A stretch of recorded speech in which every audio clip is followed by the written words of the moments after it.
we will discuss about the photoelectric effect in this video. Photoelectric effect is very important. This topic is always comes in exam.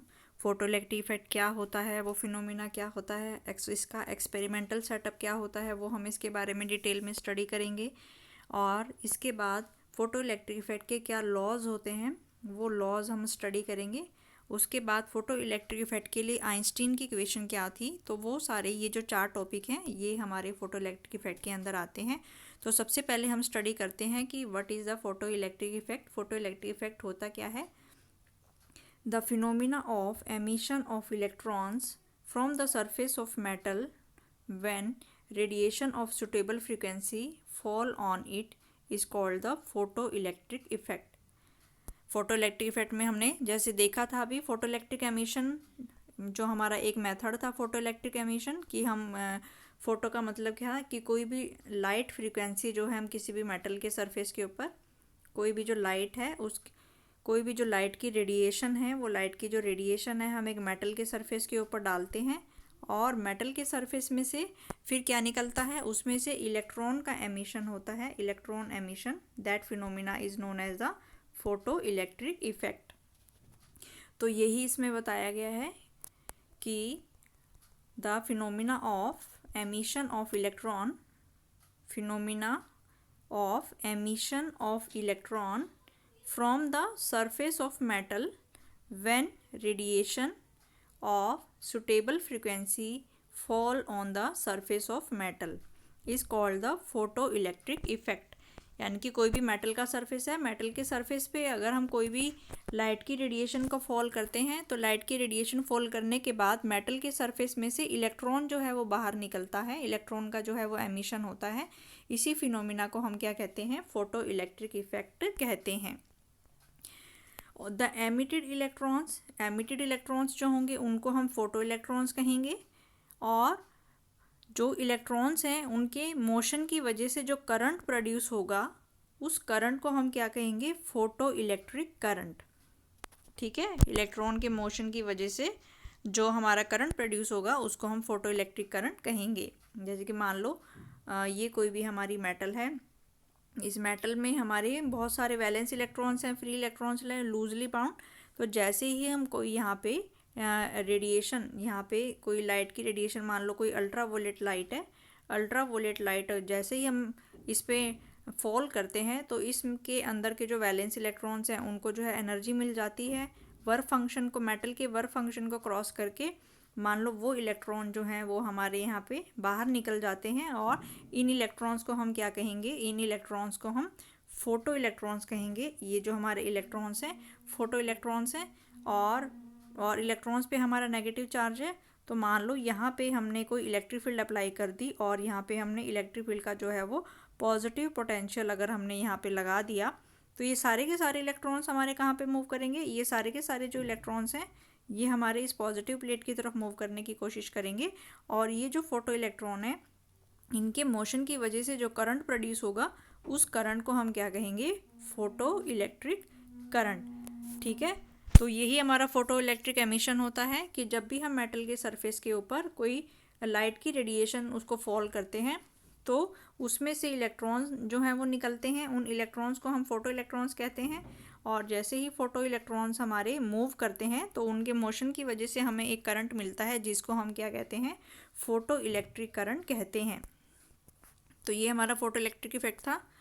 Next is the, जो हमारी alkali metals होती हैं, alkali metals like lithium और sodium, they show photo electric effect with visible light. यानी कि जो sodium metal है और जो लिथियम मेटल है ये कौन सी लाइट के साथ फोटो इलेक्ट्रिक इफेक्ट को शो करती है? ये हमारी विजिबल लाइट के साथ, जो है विजिबल लाइट के साथ ये हमारे फोटो इलेक्ट्रिक इफेक्ट को शो करती है। वेयर एज जो हमारी जिंक मेटल है या जो हमारी कैडमियम की मेटल है वो किसके साथ फोटो इलेक्ट्रिक इफेक्ट को शो करती है? That are sensitive only to the ultra violet light. तो जो अलग अलग मेटल के सरफेस है, अलग अलग जो मेटल्स हैं वो अलग अलग रेडिएशन के साथ में फोटो इलेक्ट्रिक इफेक्ट को दिखाती हैं। जैसे अभी हमने देखा कि जो लिथियम और सोडियम है ये विजिबल लाइट के साथ में, और जो जिंक और कैडमियम है ये अल्ट्रा वोलेट लाइट के साथ में जो है फोटो इलेक्ट्रिक इफेक्ट को जो है वो शो करती हैं। Non metals also show photo electric effect. जो नॉन मेटल्स हैं वो भी हमारे फोटो इलेक्ट्रिक इफेक्ट को शो करते हैं। And liquids and gases can also show this effect but to the limited extent, यानी कि ये बहुत ही कम एक्सटेंट में जो हमारे लिक्विड और गैसेस हैं ये हमारे फोटो इलेक्ट्रिक इफेक्ट को शो करते हैं। नेक्स्ट है इसमें, next is the hertz observation. तो जब हमने फोटो इलेक्ट्रिक इफेक्ट किया फोटो इलेक्ट्रिक इफेक्ट में, तो जो हर्ट्ज है, हर्ट्ज की क्या ऑब्जर्वेशन थी, तो इसमें हम देखेंगे next is the hertz observation कि हर्ट्ज ने क्या ऑब्जर्व किया जब उसने एक्सपेरिमेंट देखा फोटो इलेक्ट्रिक एमिशन के बारे में। हर्ट्ज ने अपनी क्या क्या ऑब्जर्वेशन दी हैं। इन 1887 Heinrich hertz discovered the phenomena of photo electric emission. तो जो फोटो इलेक्ट्रिक एमिशन है उसकी खोज कौन से साइंटिस्ट ने की थी, उसकी खोज जो थी वो हर्ट्ज ने की थी। Hertz was the scientist who discovered the phenomena of photo electric emission. तो फोटो इलेक्ट्रिक एमिशन की जो खोज थी वो हर्ट्ज ने की थी। कब की थी इन्होंने? While working with his electromagnetic wave experiment, कि जब वो इलेक्ट्रोमैग्नेटिक वेव का एक्सपेरिमेंट कर रहे थे, इलेक्ट्रोमैग्नेटिक वेव का एक्सपेरिमेंट वो कर रहे थे, उन्होंने जो है किस चीज़ का यूज़ किया? Bye means of spark discharge. तो वो इलेक्ट्रोमैग्नेटिक वेव को प्रोड्यूस करने की एक्सपेरिमेंटली वो डिटेक्ट करने की कोशिश कर रहे थे, इलेक्ट्रोमैग्नेटिक वेव को प्रोड्यूस करने की कोशिश कर रहे थे। तो वो स्पार्क डिस्चार्ज से इलेक्ट्रोमैग्नेटिक वेव का जो एक्सपेरिमेंट है वो हर्ट्ज कर रहे थे। तो उन्होंने क्या ऑब्जर्व किया? तो उन्होंने क्या ऑब्जर्व किया कि ही ऑब्जर्व दैट कि जो हाई वोल्टेज स्पार्क है across the detector loop was enhanced when emitter plate was illuminated by the ultraviolet light from an arc lamp। तो उन्होंने ये ऑब्जर्व किया कि वो इलेक्ट्रोमैग्नेटिक वेव का एक्सपेरिमेंट कर रहे थे, इलेक्ट्रोमैग्नेटिक वेव का एक्सपेरिमेंट कर रहे थे, लेकिन उन्होंने क्या ऑब्जर्व किया? उन्होंने कहा कि जैसे ही वो जैसे ही किसी लैंप में से अगर अल्ट्रा वोलेट लाइट आ रही है और वो अल्ट्रा वोलेट लाइट उनकी एमिटर प्लेट पे जो है वो टकराती है, तो एमिटर प्लेट पे टकराने के बाद उनका जो डिटेक्टर लूप है, डिटेक्टर लूप में जो वोल्टेज का जो स्पार्क है वो डिटेक्टर लूप में क्या हो जाता है? वो एनहांस हो जाता है, यानी कि जो हाई वोल्टेज है वो उनकी इंक्रीज़ हो जाती है। तो ये इन्होंने ऑब्ज़र्व किया। इन्होंने क्या ऑब्ज़र्व किया कि जैसे ही उनकी एमिटर प्लेट पे, कि जैसे ही उनकी एमिटर की प्लेट को उन्होंने किसके साथ इल्यूमिनेट किया? जैसे ही उनकी एमिटर की प्लेट पे अल्ट्रा वोलेट लाइट जो है वो गिरती है और अल्ट्रा वोलेट लाइट गिरने के बाद उनमें जो वोल्टेज का जो स्पार्क है वो बढ़ जाता है डिटेक्टर लूप में। तो जैसे ही एमिटर प्लेट के ऊपर जो अल्ट्रा वोलेट लाइट है वो इल्यूमिनेट होती है, जैसे ही उसके ऊपर हम अल्ट्रा वोलेट लाइट के नीचे उसको रखते हैं तो उसमें जो वोल्टेज का जो स्पार्क है वो इंक्रीज़ हो जाता है। तो ये इंक्रीज़ क्यों हुआ? तो ये उन्होंने बताया। फिर इसके ऑब्जर्वेशन का जो कंक्लूज़न है वो उन्होंने दिया। तो हर्ट्ज की ऑब्जर्वेशन यही थी कि वो इलेक्ट्रोमैग्नेटिक वेव का जो एक्सपेरिमेंट जो है वो कर रहे थे, उसको डिटेक्ट करने का एक्सपेरिमेंट 1887 में कर रहे थे। तो उन्होंने ऑब्जर्व किया कि जैसे ही वो अपनी एमिटर की प्लेट पे अल्ट्रा वोलेट लाइट उस पर गिराते हैं, तो जैसे ही अल्ट्रा वोलेट लाइट गिराते हैं तो उसकी जो हाई वोल्टेज है, हाई वोल्टेज का जो स्पार्क है वो हमारा बढ़ जाता है। ऐसा इसीलिए हुआ कि जैसे ही जो अल्ट्रा वोलेट रेडिएशन है मेटल सरफेस पे फॉल करती है तो some electrons near the surface absorb enough energy from the incident radiation to overcome the attraction of the positive ion in the material of the surface. This helps them to escape from the surface of the material to the surrounding space। तो ये इसमें बताया गया है कि जब भी किसी भी मेटल के सरफेस के ऊपर, जैसे कि जो उनकी एमिटर प्लेट थी, मान लो कि ये इनकी एमिटर प्लेट थी, ये कोई मेटल का सरफेस है, तो जैसे उस मेटल के सरफेस के ऊपर ये अल्ट्रा वोलेट रेडिएशन आती है तो ये अल्ट्रा वोलेट रेडिएशन, तो इसके मेटल के सरफेस के पास ये जो इलेक्ट्रॉन्स हैं ये इस रेडिएशन में से एनर्जी को ले लेते हैं।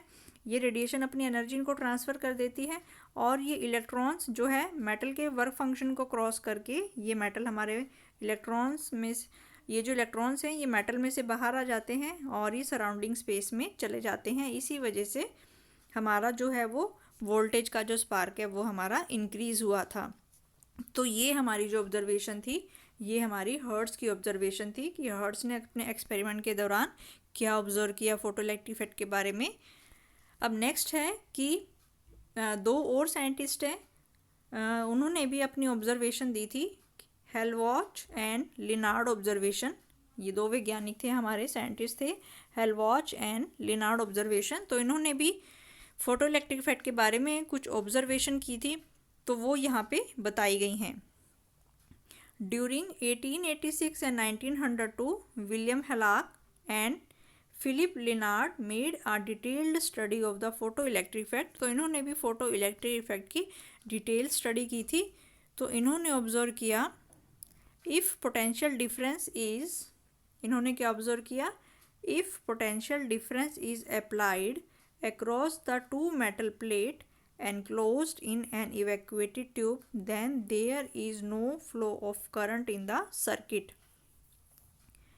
However, when one plate kept at a negative potential is exposed with ultraviolet radiation, current begins to flow in the circuit.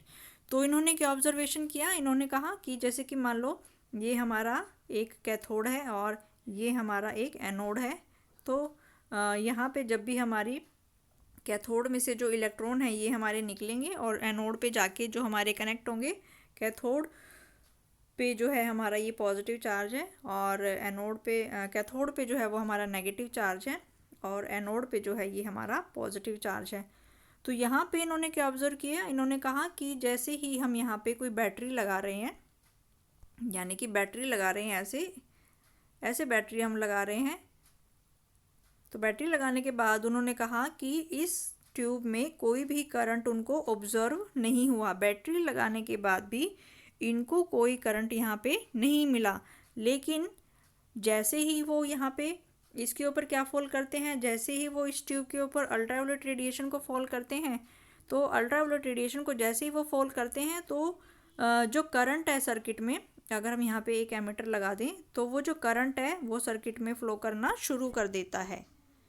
तो यही इन्होंने ऑब्जर्व किया कि जैसे ही हम कोई यहाँ पे बैटरी लगा रहे हैं, बैटरी लगाने के बाद भी वहाँ पे कोई करंट नहीं है, लेकिन जैसे ही उसकी एमीटर की प्लेट के ऊपर हम उस पर अल्ट्रावायलेट रेडिएशन जो है उसको हम गिराते हैं तो करंट जो है उसमें से वो फ़्लो करना शुरू कर देता है। ठीक है, तो जैसे कि ये हमारी कलेक्टर प्लेट थी और ये हमारा कैथोड है और ये हमारा एनोड है। ठीक है, एक हमारा, तो हमने उन्होंने क्या कहा कि जैसे ही हमने इसको जो है इसको बैटरी के साथ कनेक्ट किया, बैटरी के साथ कनेक्ट करने के बाद भी ये अगर हम यहाँ पे एमीटर लगाएं इसमें कोई करंट नहीं था, बैटरी लगाने के बाद भी इसमें कोई करंट नहीं आता, लेकिन जैसे ही हम इस ट्यूब के ऊपर क्या फॉल करते हैं, हम इस ट्यूब के ऊपर एक अल्ट्रावायलेट रेडिएशन को फॉल करते हैं तो इस एमीटर में क्या शो होता है, हमें एक करंट शो होता है, यानी कि यहाँ पे करंट आपका है। तो अगर जब तक अल्ट्रावायलेट लाइट को हम नहीं गिराएंगे, उसके ऊपर इंसिडेंट नहीं कराएंगे, तब तक हमें कोई करंट नहीं मिल रहा, लेकिन जैसे ही हम अल्ट्रावायलेट रेडिएशन को हम गिरा रहे हैं तो हमें वहाँ पे करंट मिल रहा है, there is a flow of current. तो ये इन्होंने ऑब्जर्व किया था, हलाच एंड लिनार्ड ऑब्जर्वेशन ये थी। तो उन्होंने इसका रीज़न क्या बताया कि जैसे ही ultraviolet radiation falling on the emitter plate are stop, जैसे ही जो है अल्ट्रावायलेट रेडिएशन को हम हटा लेते हैं तो जो करंट है वो भी हमारा एकदम से स्टॉप होता है। ठीक है, तो जैसे जब तक अल्ट्रावायलेट रेडिएशन जो है उस पर फॉल होती रहेगी तब तक जो है हमारा जो एमीटर है उसमें करंट की वैल्यू उनको मिली, और जैसे ही अल्ट्रावायलेट रेडिएशन उन्होंने हटाई वैसे ही करंट की वैल्यू भी जो है वहाँ पे स्टॉप हो गई।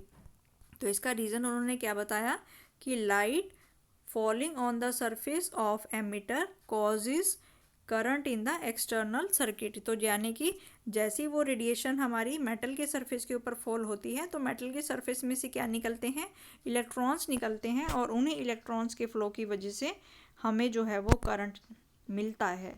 तो ये इन्होंने अपनी ऑब्जर्वेशन यहाँ पे दी थी।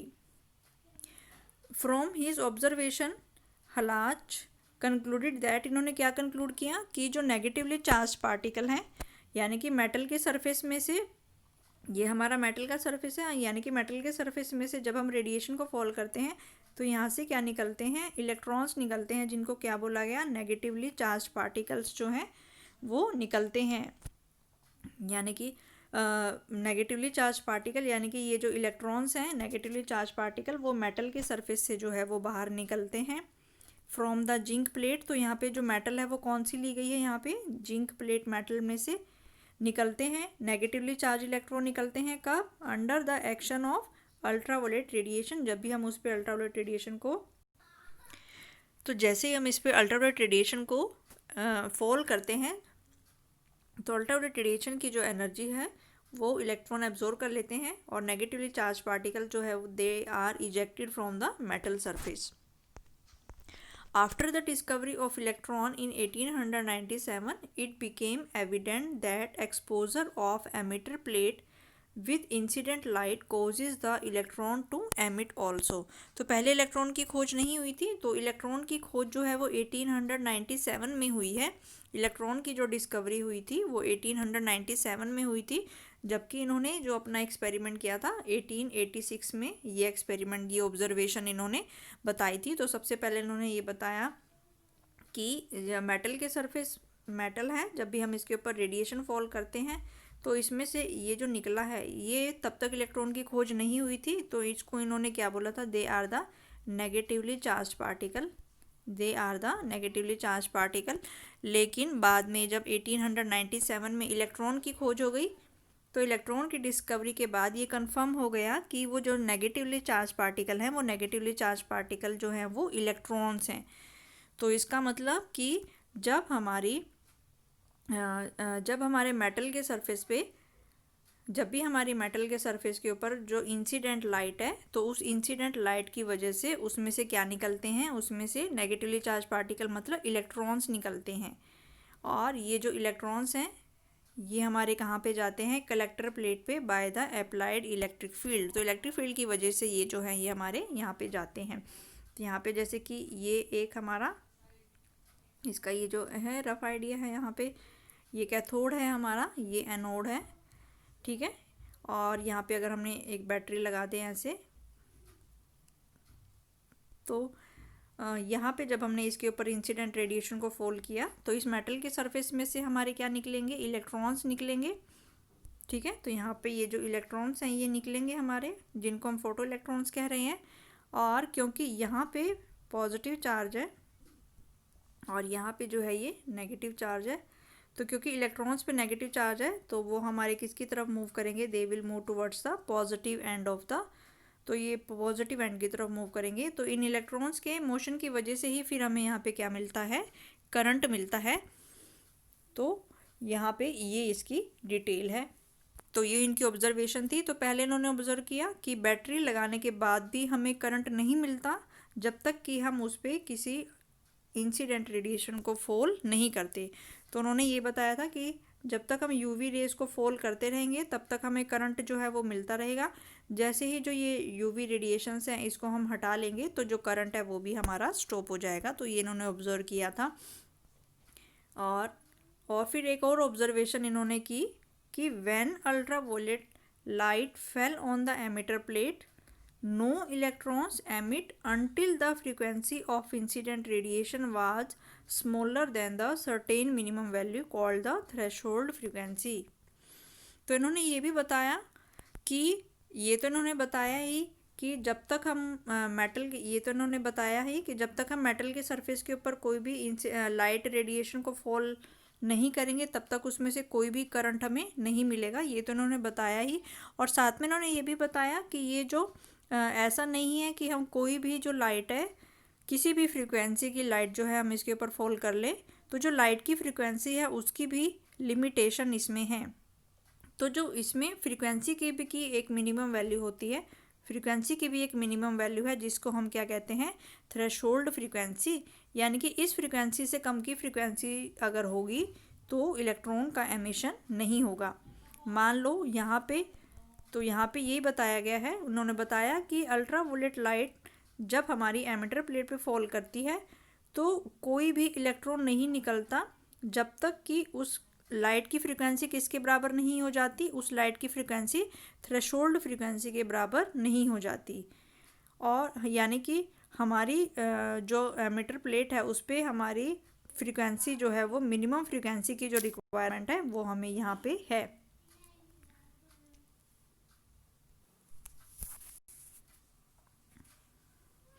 तो यहाँ पे ये बताया गया है कि किसी भी मेटल सरफेस में से मान लो कि यहाँ पे अगर हमें थ्रेशोल्ड किसी भी मेटल सरफेस, मान लो कोई भी यहाँ पे हमें सरफेस दिया गया है मेटल का, जिंक मेटल है, और मान लो इसके लिए जो थ्रेशोल्ड फ्रीक्वेंसी है वो हमें कितनी दी गई है, 3 हर्ट्स हमें इसकी फ्रीक्वेंसी दी गई है।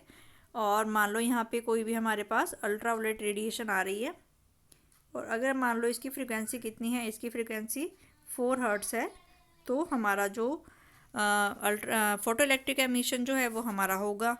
और अगर इसकी फ्रीक्वेंसी अगर 2 हर्ट्स है यानी कि 3 हर्ट्स से कम है तो ये फोटो इलेक्ट्रिक एमिशन नहीं होगा, कोई भी करंट जो है यहाँ पे ऑब्जर्व नहीं होगा। तो इन्होंने एक और ऑब्जर्वेशन की, तो इन्होंने 2 ऑब्जर्वेशन यहाँ पे की, ठीक है।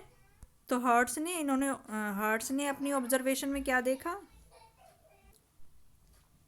तो यहाँ पे हमने देखा कि हर्ट्स ने अपनी ऑब्जर्वेशन में बताया, तो हर्ट्स ने अपनी ऑब्जर्वेशन में बताया कि जब वो इलेक्ट्रोमैग्नेटिक वेव का एक्सपेरिमेंट कर रहे थे तो उन्होंने देखा कि जैसे ही उस पर कोई जो उनकी एमिटर प्लेट है उस पर जैसे ही किसी लैम्प से एक अल्ट्रावायलेट लाइट जो है फॉल होती है तो उनका जो हाई वोल्टेज का जो स्पार्क है वो उनका इंक्रीज़ हो जाता है। ये हर्ट्स ने ऑब्जर्व किया। और हेलवाक एंड लिनार्ड ने क्या ऑब्जर्व किया, उन्होंने कहा कि पोटेंशियल डिफरेंस लगाने के बावजूद भी जो है हमें सर्किट में कोई भी करंट नहीं मिलता, लेकिन जैसे ही हम उसकी एमिटर प्लेट पे किसी अल्ट्रावायलेट रेडिएशन को गिराते हैं तो उस सर्किट में जो करंट है वो हमारा फ्लो करना स्टार्ट कर देता है। फिर उन्होंने इसका रीज़न भी बताया कि जो इंसिडेंट रेडिएशन है वो अपनी एनर्जी इलेक्ट्रॉन्स को ट्रांसफ़र कर देता है, इलेक्ट्रॉन्स मेटल से बाहर निकल जाते हैं और उन इलेक्ट्रॉन्स के मोशन की वजह से जो है हमें करंट यहाँ पे मिलता है। और दूसरा इन्होंने यहाँ पे क्या बताया कि जब तक हमारी इंसिडेंट लाइट की फ्रीक्वेंसी थ्रेशोल्ड फ्रीक्वेंसी के बराबर नहीं होगी तो हमें कोई भी करंट नहीं मिलेगा, यानी कि इंसिडेंट रेडिएशन के बावजूद भी हमें करंट यहाँ पे नहीं मिलेगा। जैसे अभी हमने बताया कि मान लो इसकी जो थ्रेशोल्ड फ्रीक्वेंसी है वो 3 हर्ट्स है, यानी कि अगर इंसिडेंट रेडिएशन की फ्रीक्वेंसी 3 या 3 हर्ट्ज से ज़्यादा है तब तो ये फोटोइलेक्ट्रिक एमिशन होगा। लेकिन अगर इसकी फ्रीक्वेंसी इंसिडेंट रेडिएशन की फ्रीक्वेंसी अगर 3 हर्ट्ज से कम है तो इंसिडेंट रेडिएशन कराने के बावजूद भी इसमें कोई भी करंट आपको नहीं मिलेगा। तो मिनिमम फ्रीक्वेंसी जो है वो यहाँ पे होनी चाहिए।